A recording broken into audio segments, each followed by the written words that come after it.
This is Scott Duck with Scott Duck Ministries, and today I'd like to talk to you about Christmas. I love Christmas, I really do. I love the get-togethers, the festive atmosphere. How people tend to seem to be happier this time of year. Even though I'm blind, I even love decorating, and I'm the one who puts the candles in the windows of our house, and I love having people describe to me the decorations and feeling of them and that kind of thing. And I love Christmas movies, and I just love it. And Christmas is a wonderful time of year for many people. But for a lot of people, Christmas can also be a very stressful time of year, sometimes even a sad time of year. And there can be many reasons for that. But one of those reasons can be that we're sometimes too focused on the things I just mentioned, the parties, the gifts, the decorations, that sort of thing. And these things are fine, and I do enjoy them. But this is not what Christmas is all about. Now, some of you, upon hearing that, may be starting to slowly, unconsciously tune out on me. But please don't do that. I know you've heard this before, that the parties and the gifts and all that kind of stuff is not the reason for the season, and that Jesus is the reason for the season. And yes, I know you've heard that, and I have too, and it's true. But I think oftentimes that knowledge makes it to our head, and it stops right there, and it doesn't make it down from our brain to our heart. This ministry is what my wife and I are called to, and there's no question about that. And it's very rewarding, but it sometimes doesn't pay very well. The ministry basically pays us what it can afford to, and sometimes that's not all that much.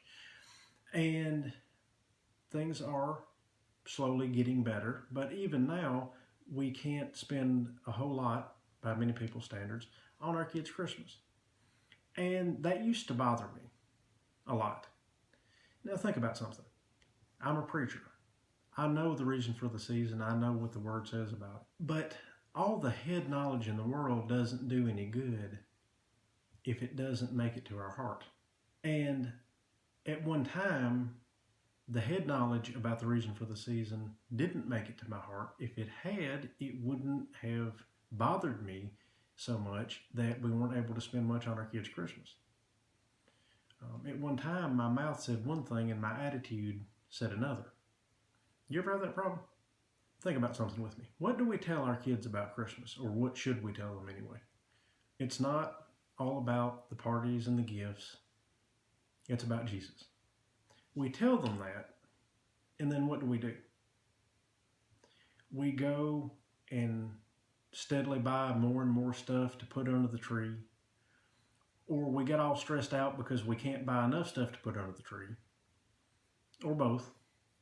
We contradict ourselves. And which one of those messages are people going to pay more attention to? What we say or what we do?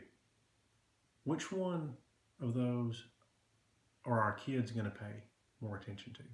Which one of those things are our lost friends going to pay more attention to? Which one of those messages is our own heart going to pay attention to?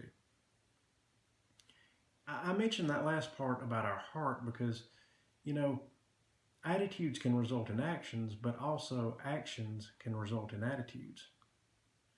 And sometimes our actions, getting so focused on all of the secular things about Christmas, sometimes our hearts kind of follow our actions, and we get overly focused on that sort of thing in our hearts too. And that's where a lot of our stress sometimes at Christmas time comes from. Now, don't get me wrong. I'm not advocating not giving Christmas gifts.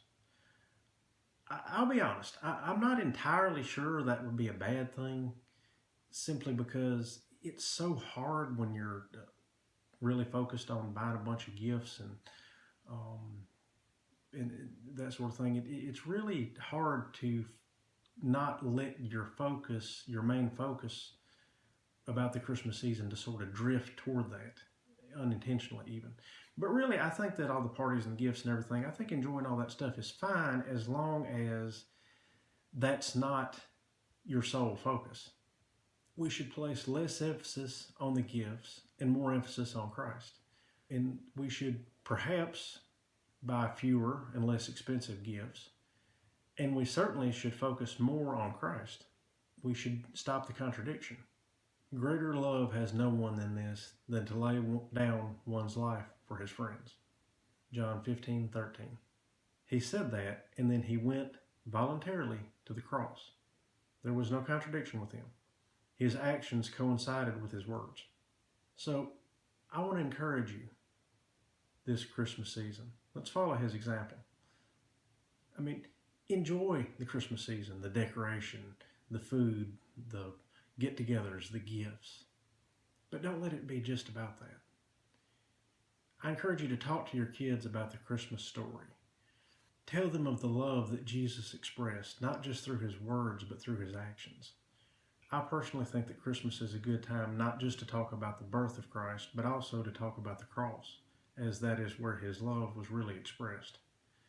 If you've never experienced that love for yourself, then I invite you to come to him this Christmas season and receive the most wonderful of all Christmas gifts, the only real Christmas gift.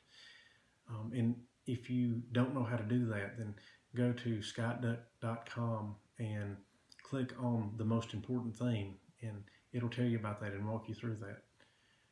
If you have already received this most precious of all gifts, then talk to your kids about it and share with them how they too can receive this gift.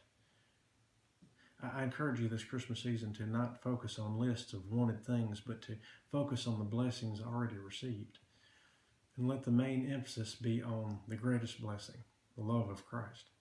Let this Christmas be more like an extension of Thanksgiving. Let this be like a Thanksgiving that lasts for a month and then on out into the next year. Thank you for watching.